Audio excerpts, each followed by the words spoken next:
அருட்பெருஞ்சோதி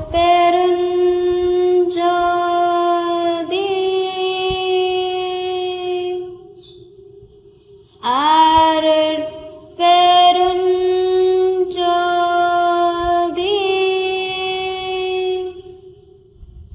தானி பெரும் கருணை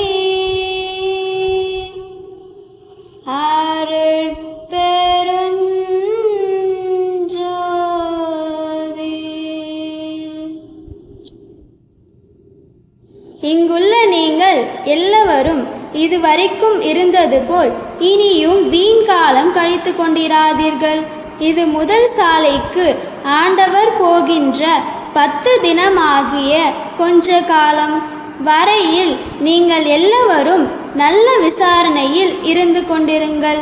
அந்த விசாரணை எதுவென்றால் நம்முடைய நிலை எப்படிப்பட்டது, நமக்கு மேல் நம்மை அதிர்ஷ்டுகின்ற தெய்வத்தினுடைய நிலை எப்படிப்பட்டது என்று விசாரிக்க வேண்டியது. அதற்கு தக்கபடி நீங்கள் ஒருமித்தாவது அல்லது தனித்தனியாகவாவது உங்கள் அறிவிற்கும் ஒழுக்கத்துக்கும் ஒத்தவர்களுடன் கூடியாவது அல்லது வேலாயுத முதலியாரை கேட்டால் மனுஷய தரத்தில் போதுமான வரையில் சொல்லுவார். அவரிடம் அப்படி கேட்டாவது நல்ல விசாரணையில் இருங்கள் அல்லது தனியாகவும் விசாரிக்கலாம்.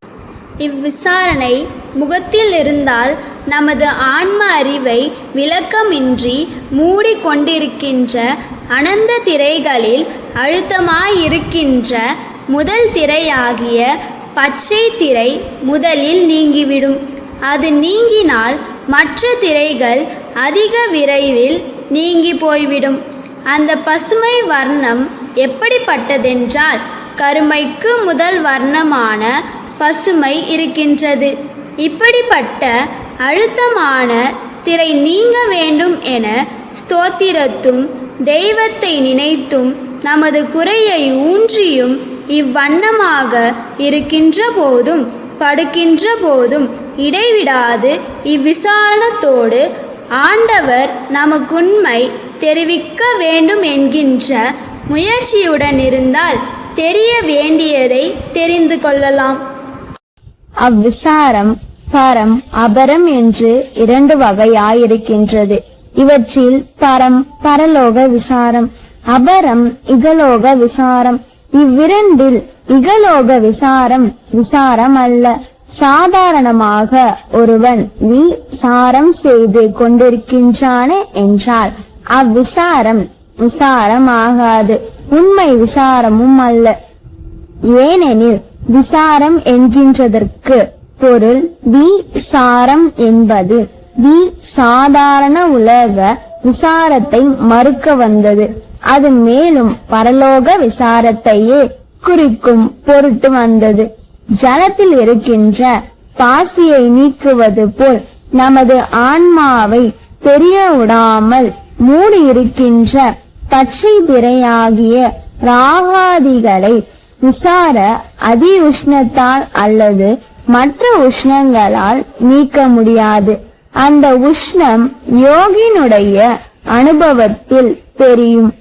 அதை மனுஷய தரத்தில் உண்டு பண்ணுவதற்கு தெரியாது.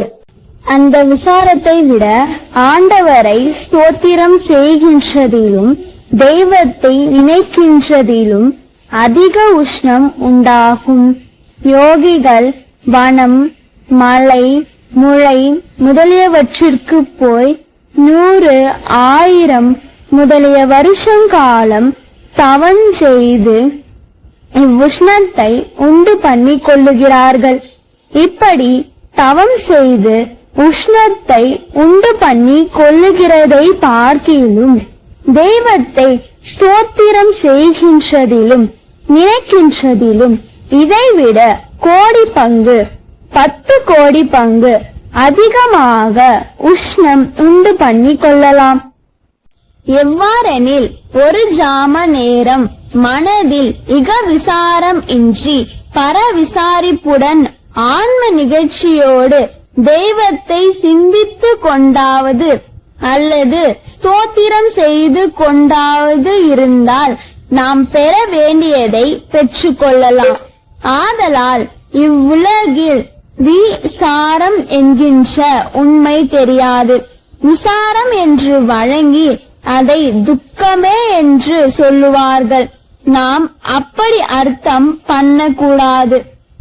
அவர்கள் பண்ணுகிறது துக்கமே விசாரம் என்கின்றது. அது தப்பு. அவ்வர்த்தமும் அன்று. சாரம் என்கின்றது துக்கம், விசாரம் என்கின்றது துக்க நிவர்த்தி, உபசர்க்கம். சாரம் என்கின்ற துக்கத்தை நிவர்த்தி ததுவி. ஆதலால் விசாரம் என்கின்றது முன் சொன்னபடி பரலோக விசாரத்தையே குறிக்கின்றது. ஆதலால் இடைவிடாது நாம் விசார வசித்தராய் இருக்க வேண்டியது. மேலும் விசாரம் என்பது விபத்து, சாரம் நீக்குதல், நடத்தல். ஆதலால் இடைவிடாது நன்முயற்சியின் கண் பயிலுதல் வேண்டும்.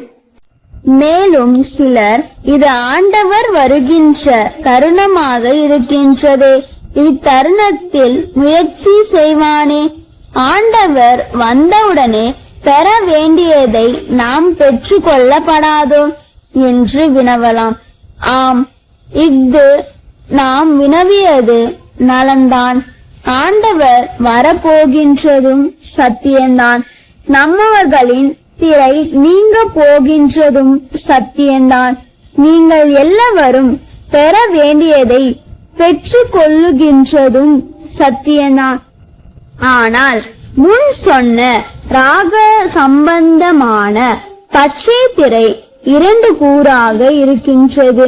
யாவெனில் அசுத்த மாயாத்திரை, சுத்த மாயாத்திரை என்னும் 2மாம். இவை கீழ்பாகத்தில் ஒரு கூறும் மேல் பாகத்தில் ஒரு கூறுமாக இருக்கும். கீழ்பாகத்தில் உள்ளது அசுத்த மாயத்திரை, மேல் பாகத்தில் சுத்த மாயாத்திரை இருக்கும்.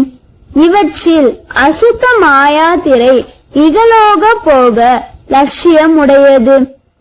சுத்த மாயாத்திரை பரலோக சாத்தியத்தை உடையது. இவற்றில் ஆண்டவர் வந்து அனுக்கிரகம் செய்கின்ற போது முயற்சி இல்லாத சாதாரண மனுஷர்களுடைய கீழ்பாகத்தில் இருக்கின்ற அசுத்த மாயை என்னும் பச்சை திரையை மாத்திரம் நீக்குவார். ஆதலால் அக்காலத்தில் நாம் அத்திரை நீங்கினவுடன் கூடிய வரையில் சுத்தமாய் புனிதர்களாக இருக்கலாமே, அல்லது பெற வேண்டியதை பெற்று கொள்ளுகிறதற்கு கூடாது. மேலும் பஞ்சகிருத்திய விபவங்களும் இதர சித்தி முதலியவையும் ஆன்ம அனுபவத்தையும் செய்யவும் பெறவும் கூடாது. பின்னும் நன்முயற்சி செய்து மேலேற வேண்டும். மேலும் இத்தருணம் இங்கு உண்டாகும் கூச்சல் முதலியவையும் அடுத்தவர்களுக்கு பக்குவம் வருவிக்கவும் பாவிகளை விலக்கவும் உண்டாயின. ஆதலால் நாம் எல்லாரும் இத்தருணம் இப்போதே விசேஷ நன்முயற்சியுடனே இருந்தால் ஆண்டவர் வருகின்ற போது நம் கீழ்பாகத்தில் உள்ள அசுத்த மாயாதிரையோடு கூடி மேல்பாகத்தில் இருக்கின்ற சுத்த மாயையினுடைய பச்சை திரையும் நீங்கி போய்விடும். கருமயிர் பச்சை வண்ணமுடையது அசுத்த மாயாதிரை, பொன்மயிர் பச்சை வண்ணமுடையது சுத்த மாயாதிரை. நீங்கின பிறகு மற்ற 8 திரைகளும் அதிக விரைவில் நீங்கி போய்விடும். இத்திரைகளின் விவரத்தை திருவருட்பெருஞ்சோதி அகவலில் கண்டுணர்க. மேலும் இது நீங்கினவுடனே ஒருவன் பஞ்சகிருத்திய முதலானவையும் செய்வான். ஆதலால் ஒவ்வொருவரும் முயற்சியுடனே இருந்தால் அதற்கு தக்க லாபத்தை பெற்று கொள்ளலாம். இதற்கு மேற்பட நாமும் முன் பார்த்தும் கேட்டும் லட்சியம் வைத்துக் கொண்டிருந்த வேதம், ஆகமம், புராணம் இதிகாசம் முதலிய கலைகள் எதனிலும் லட்சியம் வைக்க வேண்டாம். ஏனென்றால் அவைகளில் ஒன்றிலாவது குழு உக்குறி அன்றி தெய்வத்தை இன்னபடி என்றும் தெய்வத்தினுடைய உண்மை இன்னதென்றும் கொஞ்சமேனும் புறங்கவியே சொல்லாமல் மண்ணை போட்டு மறைத்து விட்டார்கள். அணு மாத்திரமேனும் தெரிவிக்காமல் பிண்ட லட்சணத்தை அண்டத்தில் காட்டினார்கள். யாதெனில் கைலாசபதி என்றும் வைகுண்டபதி என்றும் சத்தியலோகாதிபதி என்றும் பெயரிட்டு இடம், வாகனம், ஆயுதம், வடிவம், ரூபம் முதலியவையும் ஒரு மனுஷனுக்கு அமைப்பது போல் அமைத்து உண்மையாக இருப்பதாக சொல்லி இருக்கின்றார்கள். தெய்வத்துக்கு கை, கால் முதலியன இருக்குமா என்று கேட்பவருக்கு பதில் சொல்ல தெரியாது விழுக்கின்றார்கள். இஃது உண்மையாக இருப்பதாகவே முன்னும் பின்னும் உள்ள பெரியவர்கள் என்று பெயரிட்டு கொண்டிருந்தவர்களும் உண்மையை அறியாது அப்படியே கண்ணை மூடிக்கொண்டு உளறியிருக்கின்றார்கள். ஆனால் ஆதியிலேயே இதை மறைத்தவன் ஓர் வல்லவன். அவன் மறைத்ததை இதுவரைக்கும் ஒருவரும் கண்டபாடில்லை. அவன் பூட்டிய அந்த பூட்டை ஒருவரும் திறக்கவில்லை. இதுவரைக்கும் அப்படிப்பட்டவன் பூட்டிய பூட்டை உடைக்க ஒருவரும் வரவில்லை. அவைகளில் ஏகதேச கர்ம சித்திகளை கற்பனைகளாக சொல்லியிருக்கின்றார்கள். அதற்காக ஒவ்வொரு சித்திக்கும் 10 வருஷம் 8 வருஷம் பிரயாசை எடுத்துக்கொண்டால் அற்ப சித்திகளை அடையலாம். அதற்காக அவற்றில் லட்சியம் வைத்தால் ஆண்டவரிடத்தில் வைத்துக் கொண்டிருக்கின்ற லட்சியம் போய்விடும். ஆண்டவரிடத்தில் வைத்த லட்சியம் போய்விட்டால் நீங்கள் அடைய போகின்ற பெரிய பிரயோஜனம் போய்விடும். அல்லது அதில் முயற்சி செய்து அவ்வளவு காலம் உழைத்து அந்த அற்ப பிரயோஜனத்தை தெரிந்து கொண்டு அதனால் ஒரு லாபத்தை ஏகதேசம் அடைந்தால் முக்கிய லாபம் போய்விடும். ஆகையால் அவைகளில் லட்சியம் வைக்காமல் ஆண்டவரிடத்திலேயே லட்சியம் வைக்க வேண்டியது.